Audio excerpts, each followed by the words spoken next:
Hello everyone and welcome back to my channel. In today's episode we're going to talk about the cardiac action potential.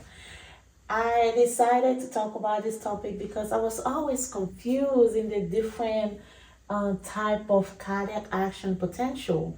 And when I started learning about drugs, I found out that our antiarrhythmic, our drug that we use so commonly for blood pressure and other things, it was so necessary to understand the different cardiac action potential that I decided to dive into it, and I'm here to share it in a very easy manner so you guys can digest it easily.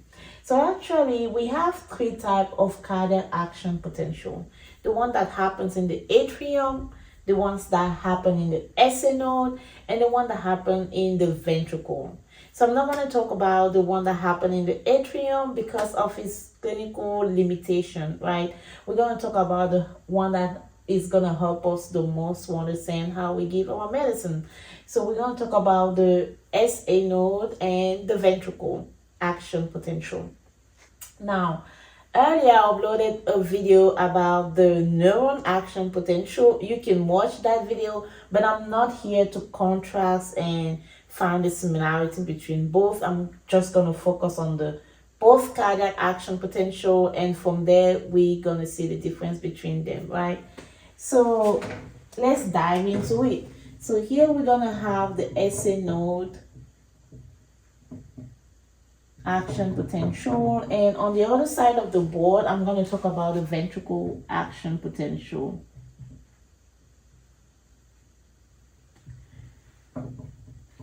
And we're going to contrast both of them.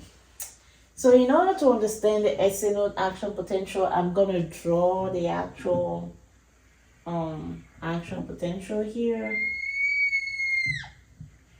and here. And here we have our voltage.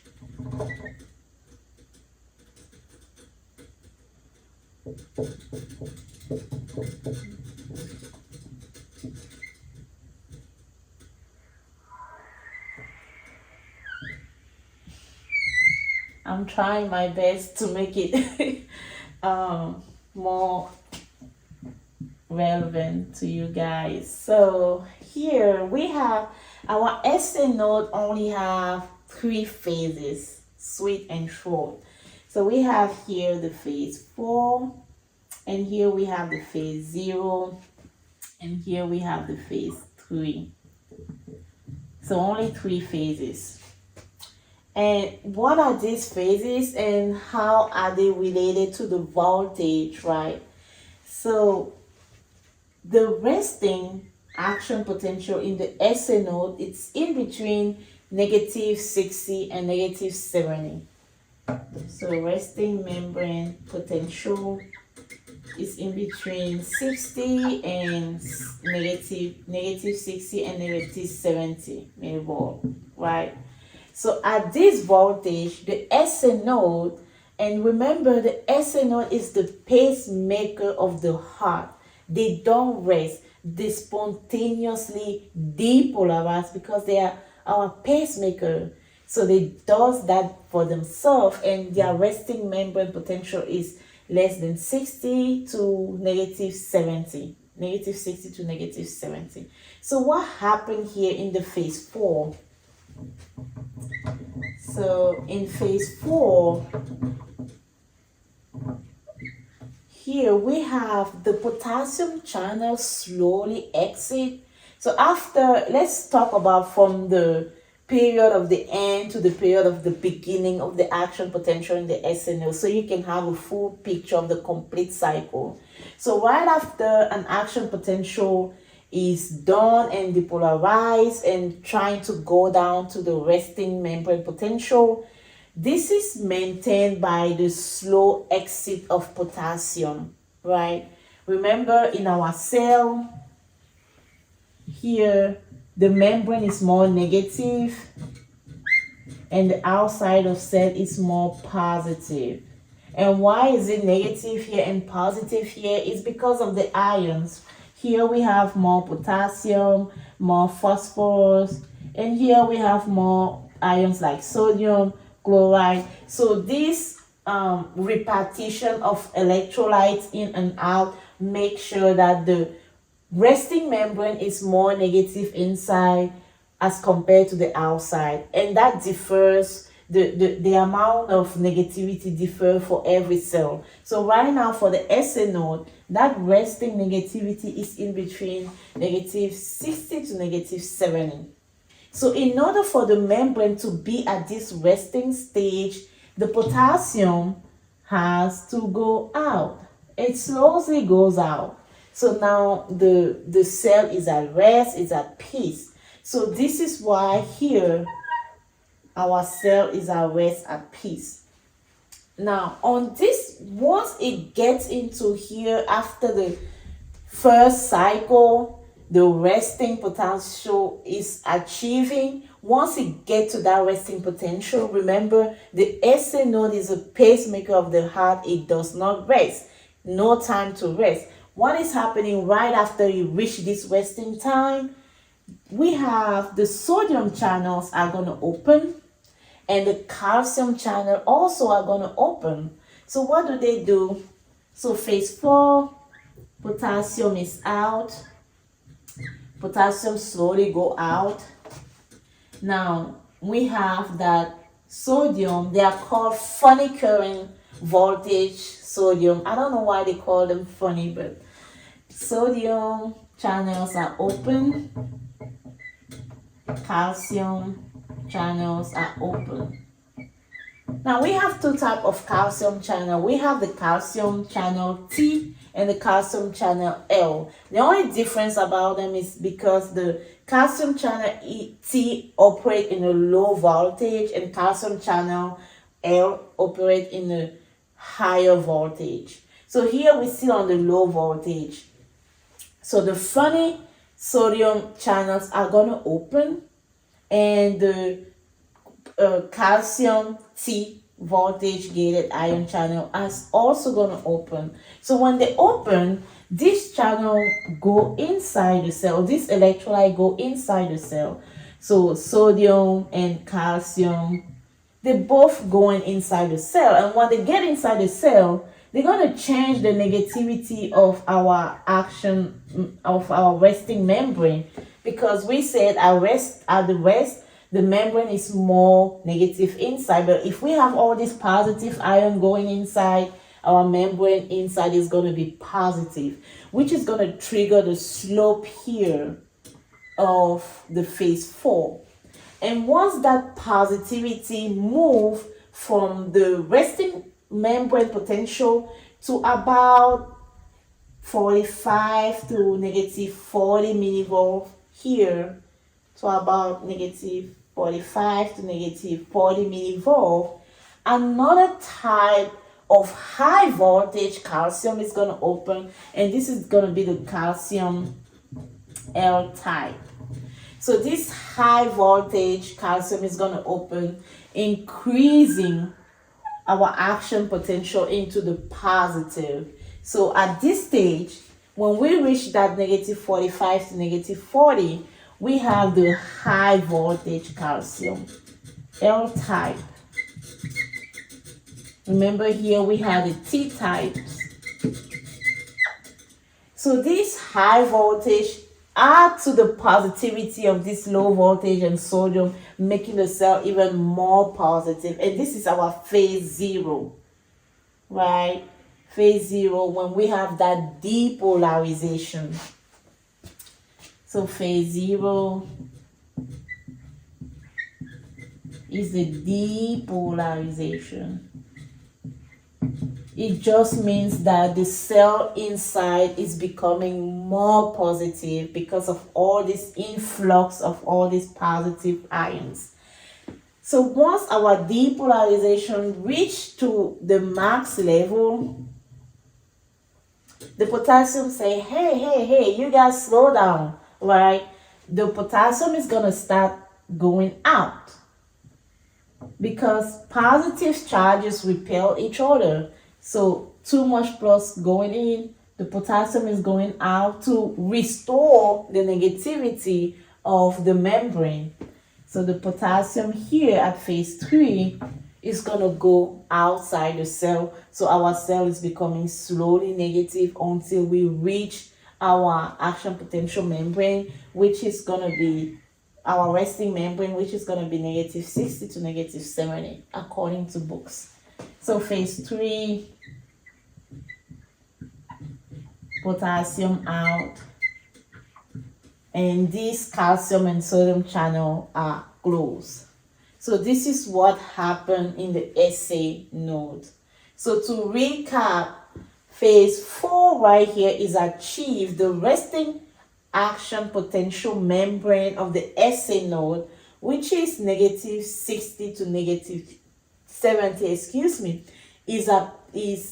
is happening because of the slow efflux of potassium. The potassium slowly leaves the cell to make sure the cell stays negative inside. Now the pacemaker doesn't rest. The SA node is the pacemaker of the heart. It doesn't rest, so that resting membrane potential is not going to happen for long. What is going to happen here? The funny sodium channel are going to open, and the calcium T-type that operate in a low voltage, they're going to open too. When these both channels open, they're going to increase the positivism in the cell. Our cell is going to be more positive until it reaches about 45, negative 45 to negative 40. Then the calcium high voltage, which are the L type, are going to start kicking inside the cell, and it's just going to be too much positivity inside the cell. Now what is the potassium going to do? It's going to try to slowly come out, so some positivism leave the cell, if I can say so, and the cell is going to trying to go down to the resting membrane potential, but this is not gonna last longer because this is the pacemaker. And this phase 4 is sometimes referred as spontaneous depolarization, and or sometimes diastolic depolarization, because this phase happened during the diastolic phase. And also, if you have learned about the beta blockers and the beta agonists, so the beta blockers, they're going to mostly act on this phase, and what they're going to do, they're going to decrease the slope of this phase to make sure that the heart rate is decreased. And the beta agonists, they're going to increase the slope of this phase to make sure that the heart rate is increased. So just keep that in mind. Now, let's talk about the ventricle action potential. This principle is still going to be the same because of the cell wants to be more negative inside in order to be at rest. So I'm going to draw here for the ventricle action potential. I'm gonna try to make a nice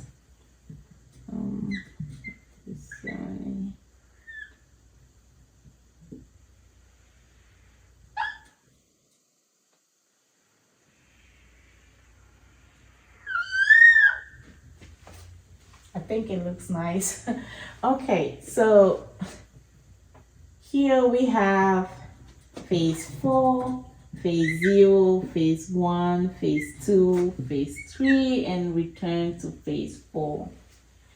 So if you have noticed in the ventricle, our resting membrane potential is going to be negative 90. It's more negative than the SA node extra potential resting membrane, which was between negative 60 and negative 70. So here is going to be negative 90 in a ventricle.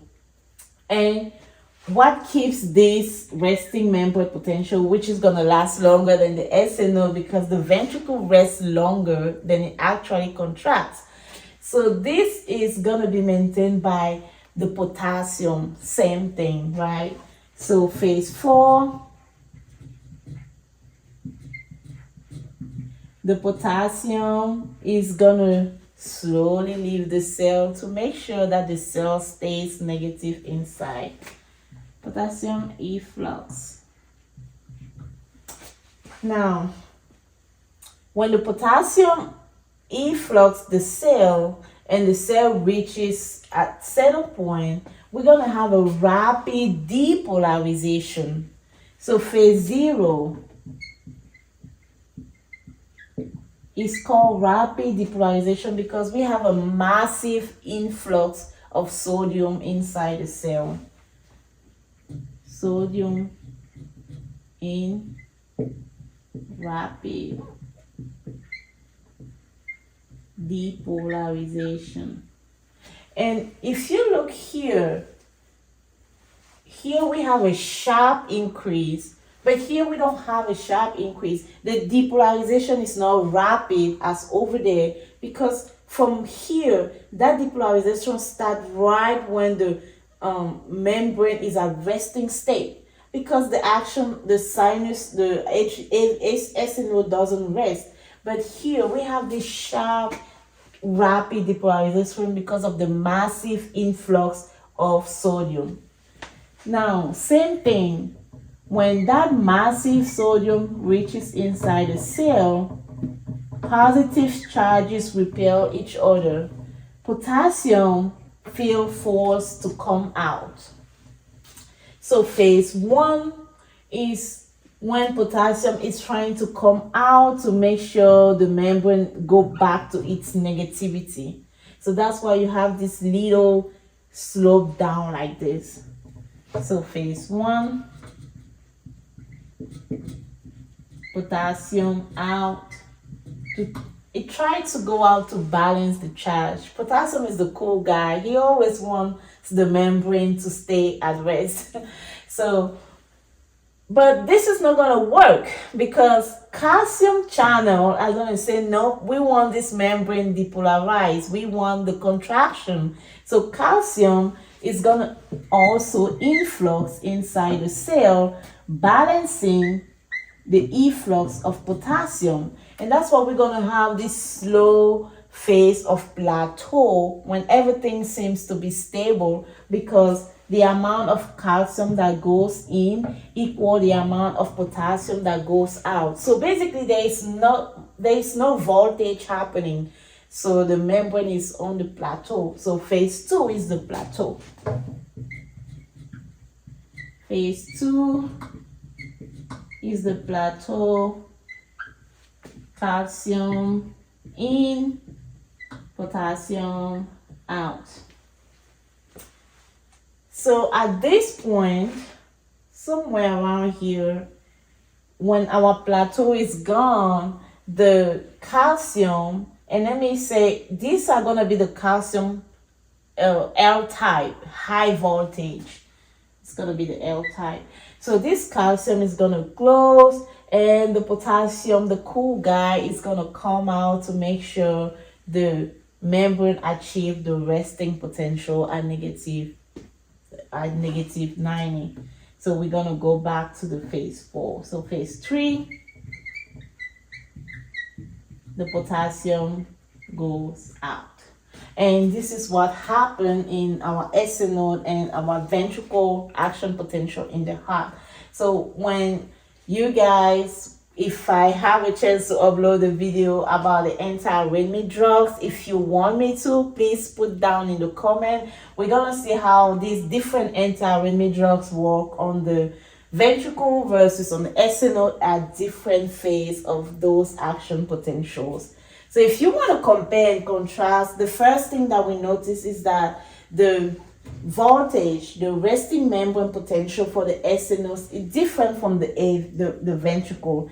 Here we have that voltage at around negative 60 to negative 70 is more positive as compared to negative 90 in the ventricle. Second thing, we are missing some phase here. We don't have the phase 1 and the phase 2. Phase 1 and phase 2 are missing because the S node is a natural pacemaker of the heart. It does not rest. So no phase no, phase 1 and 2 here. And also, if we look at the shape of our depolarization, here we have a rapid depolarization here. But here we have this funny sodium channel that is not going to allow the SNO to rest. So the shape is going to be different when we don't have that rapid depolarization. And and also let's notice that when here in the SN node, when those funny sodium and calcium T-type open, we have to reach a voltage of negative 45 to negative 40 to have this huge high voltage of calcium channel coming in and finally upstroke the rate of the depolarization. Here we don't have that problem. We only have the calcium high voltage coming in to make the plateau so the ventricle can rest a little bit. So this is what I got for the cardiac action potential. I hope this gives you an overview. You can go and further deep your knowledge into books, but from here we can understand already how antiarrhythmics are going to work on different phases of the action potentials of the heart. And if you like this video, please subscribe, share, and put a comment below. If you have a topic that you're interested into it, you can also leave that in the comment and I will make a video about it. Thank you so much for watching and see you on my next videos.